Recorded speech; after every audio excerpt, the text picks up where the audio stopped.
Alô, amigos e amigas, esse é o programa Cidadania, que hoje vai tratar do tema os 50 anos do golpe militar de 31 de março de 1964.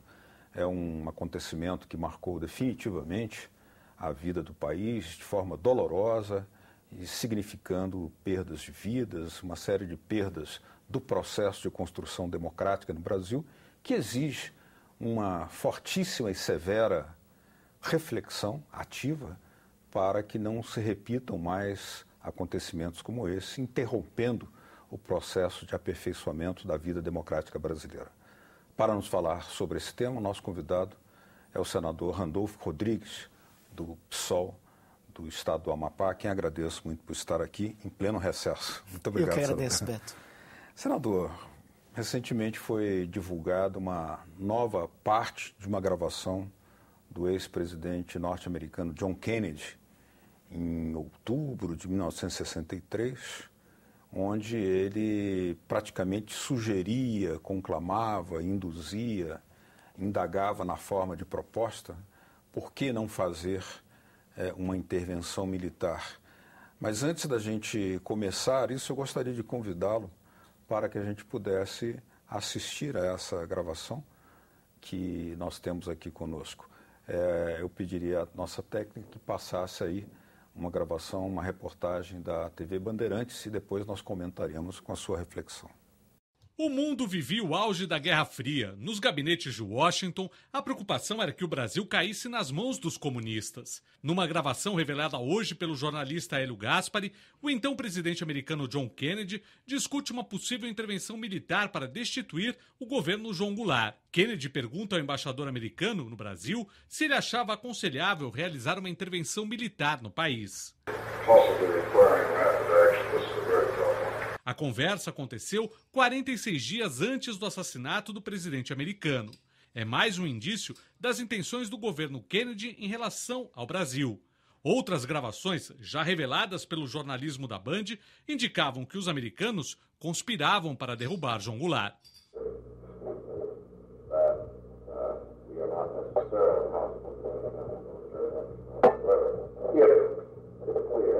Os Estados Unidos iriam apoiar o golpe militar no Brasil e intervir se necessário, mas eles não precisaram intervir, porque o golpe militar ele foi bem sucedido.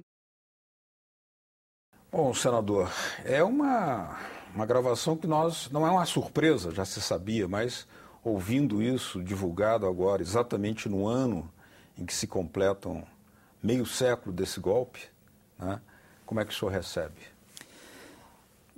Beto, esta gravação, na verdade, é mais um trecho de vários diálogos ocorridos entre as autoridades do governo dos Estados Unidos e a sua representação aqui no Brasil nos dias que antecederam, na verdade, nos 2 anos que antecedem o golpe de 31 de março a 1º de abril de 1964, e nos dias, e que se intensificam nos dias que antecedem o golpe de Estado, né?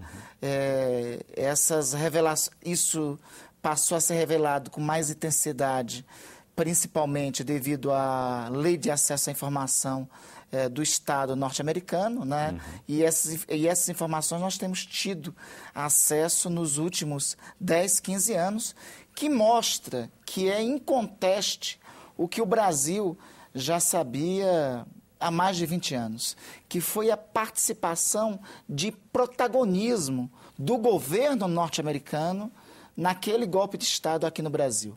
O golpe de Estado ocorrido no Brasil há 50 anos atrás, os agentes militares, as Forças Armadas brasileiras, naquele evento, romperam sua tradição constitucional.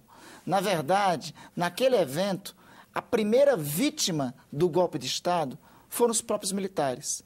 Tem significado, Beto, de diagnóstico nós percebermos que depois do presidente João Goulart, as primeiras vítimas daquele golpe de Estado foram exatamente os militares. Mais de 7 mil militares foram, alguns mortos, outros foram cassados da vida profissional em definitivo. Alguns desapareceram. Mais de 7 mil militares foram as primeiras vítimas do golpe de Estado de 1964. Perderam direitos políticos, direitos civis, foram presos, foram banidos do país, tiveram penas piores do que a morte civil. Penas piores do que qualquer tipo de pena. Então, as Forças Armadas foram, na verdade, utilizadas como instrumento daquele golpe. Utilizadas primeiro, como mostra a gravação, o diálogo do presidente John Kennedy com os seus representantes aqui no Brasil, e os diálogos distintos. Eu quero chamar a atenção, tem um diálogo que também consta em vários documentos sobre o golpe de abril de 1964, que é um diálogo entre o embaixador Lincoln Gordon e o presidente Lyndon Johnson dos Estados Unidos, um diálogo do dia 2 de abril de 1964, em que o embaixador Lincoln Gordon argumenta com o presidente Lyndon Johnson o seguinte: senhor presidente, nossos aliados no Brasil são vitoriosos na empreitada no dia de ontem, mostrando que todos os atos, ou seja, a descida do general Olímpio Mourão Filho de Minas Gerais, o golpe com as tropas, o golpe civil organizado no Congresso Nacional, sob a batuta do presidente do Congresso Nacional, o senhor Auro de Moura Andrade, sem apreciação do Congresso, declarando vaga a presidência da República, estando o presidente João Goulart em pleno território nacional, ou seja, ilegal que fosse. Ou seja, todos esses atos estavam tendo acompanhamento e a chancela da Embaixada dos Estados Unidos. Então, dizia o embaixador Lincoln Gordon ao presidente Lyndon Johnson, neste telegrama, o seguinte: nossos aliados e todos os passos dos nossos aliados se sagram vitoriosos na empreitada de ontem. Ainda ontem, continua o embaixador Lincoln Gordon, os nossos aliados festejavam nas ruas de São Paulo a vitória em marcha. Se referia à segunda versão da caminhada da família com Deus pela liberdade, que comemorou o golpe de 31 para 1º de abril. Continuava o embaixador Lincoln Gordon dizendo o seguinte: pena, senhor presidente, que não se encontrava na festa da vitória as camadas menos favorecidas. Porque, de fato, Beto, as camadas menos favorecidas, os mais pobres, estavam ao lado do presidente João Goulart. Pesquisa recente do IBOP mostra que o presidente, e só foi revelado agora, às vésperas do 50º do golpe, mostra que o presidente João Belchior Marques Goulart tinha 60% de aprovação popular. Então foi um golpe não só contra as instituições democráticas, não só contra a Constituição do Brasil, foi um golpe contra o povo brasileiro. Existia um presidente que, ao contrário do que se dizia, tinha o apoio do povo brasileiro, não tinha o apoio da grande elite, não tinha apoio dos ricos, não tinha apoio do governo dos Estados Unidos. Agora, essa declaração que mais um trecho foi novamente revelado, né,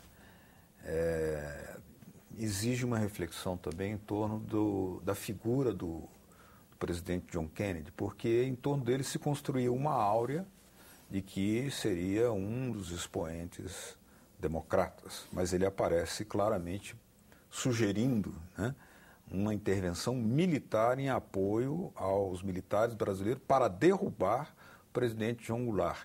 Isso não questiona essa figura, essa áurea que se construiu em torno dele? É sempre pretensioso, é sempre perigoso mitificar o agente, o indivíduo na história, né? Você corre esses riscos, não é, Beto? O presidente Kennedy era um indivíduo dentro de um contexto da Guerra Fria. Lembremos que tinha acabado de ocorrer a Revolução Cubana e tinha acabado de ocorrer o conflito sobre a base de mísseis, a instalação da base de mísseis em Cuba. E existia uma grande pressão na sociedade norte-americana para que, abre aspas, não ocorressem outras Cubas sob o continente latino-americano.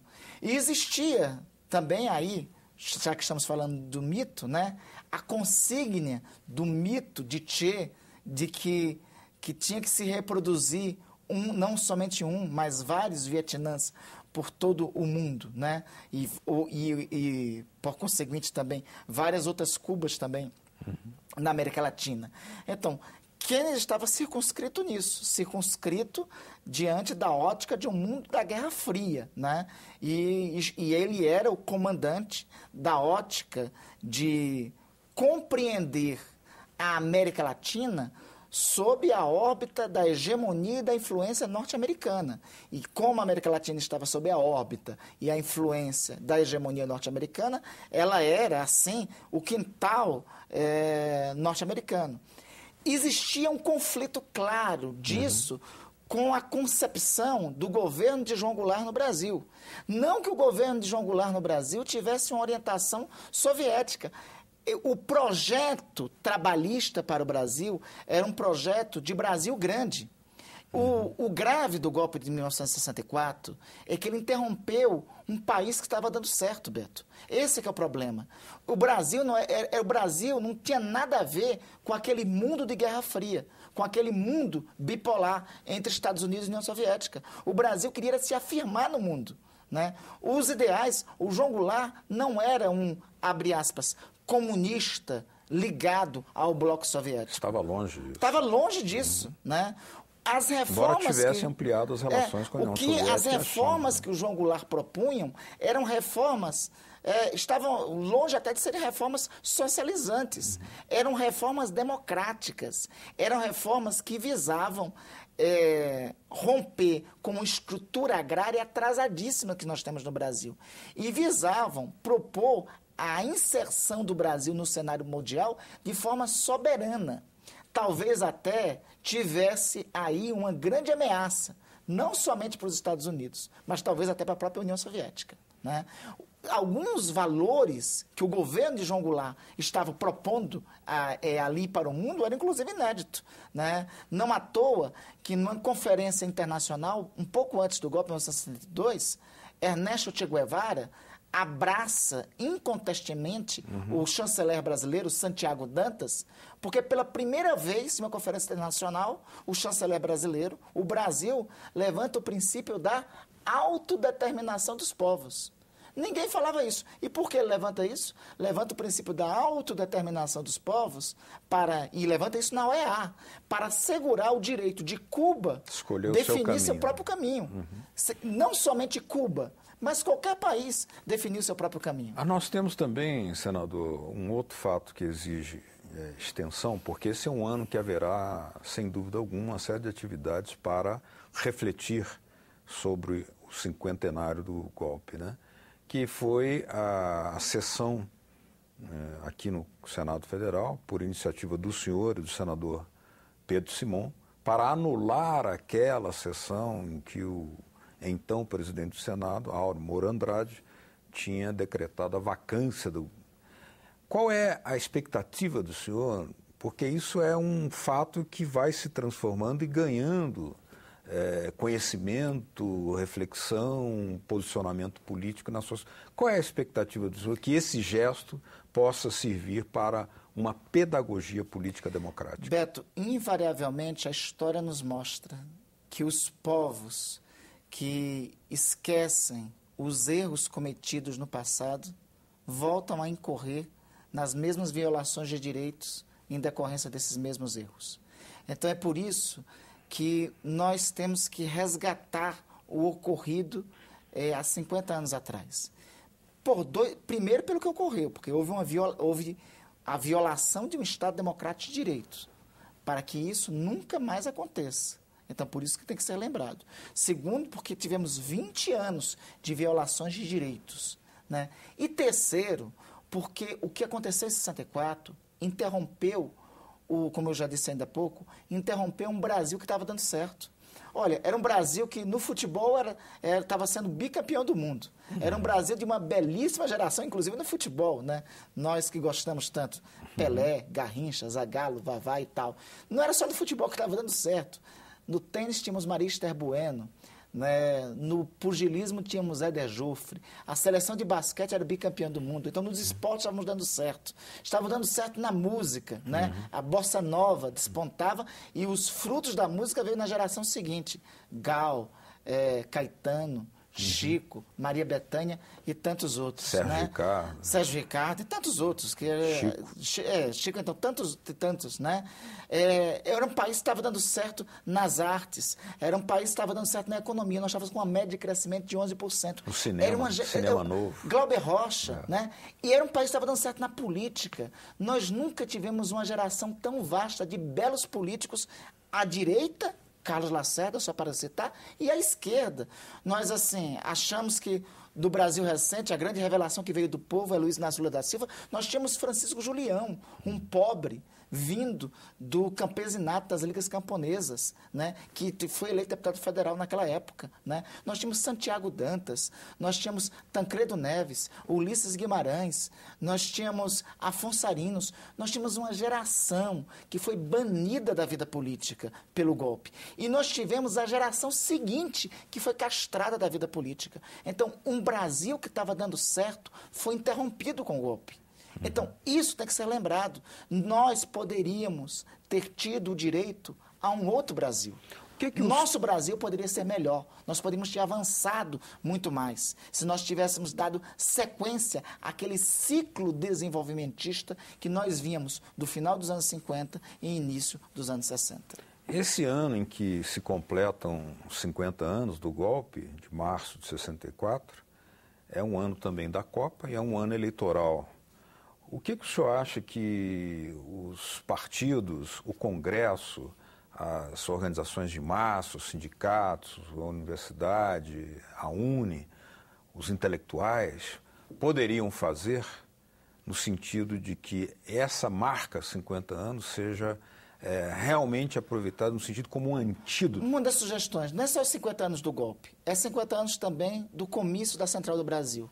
13 de março. 13 de março de 1964. As reformas de base. Uma sugestão que estou propondo, inclusive, junto com o Instituto João Goulart, e vamos dialogar com um conjunto de entidades, é fazermos uma reedição do Comício Central do Brasil. Seria uma bela oportunidade. O pronunciamento do presidente João Goulart no Comício Central do Brasil é atualíssimo. Naquele Comício Central do Brasil, ele falou de reforma agrária. 50 anos depois, nós ainda não fizemos reforma agrária no Brasil. Ainda estamos pendentes de reforma agrária, ainda não mudamos a estrutura, a decadente estrutura agrária brasileira.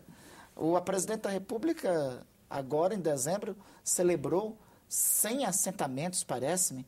Isso é número pífio, reclamado inclusive pelo Movimento Sem Terra e pela CPT. O presidente João Goulart, em 13 de março de 1964, anunciou a desapropriação de todos os latifúndios improdutivos à beira das rodovias federais e disse que aquela não era a reforma agrária ideal, que tinha que ser reformada a Constituição, democraticamente, sem golpes, como lamentavelmente veio ocorrer 17 dias depois. Tinha que ser reformada a Constituição para ter a reforma agrária que o Brasil tem. 50 anos depois, nós ainda somos o único país das três Américas a não ter reforma agrária. Então, o discurso da Central do Brasil ainda é atualíssimo. Então, eu acho que uma das sugestões que nós poderíamos fazer para celebrar esses 50 anos era reeditar o Comício Central do Brasil.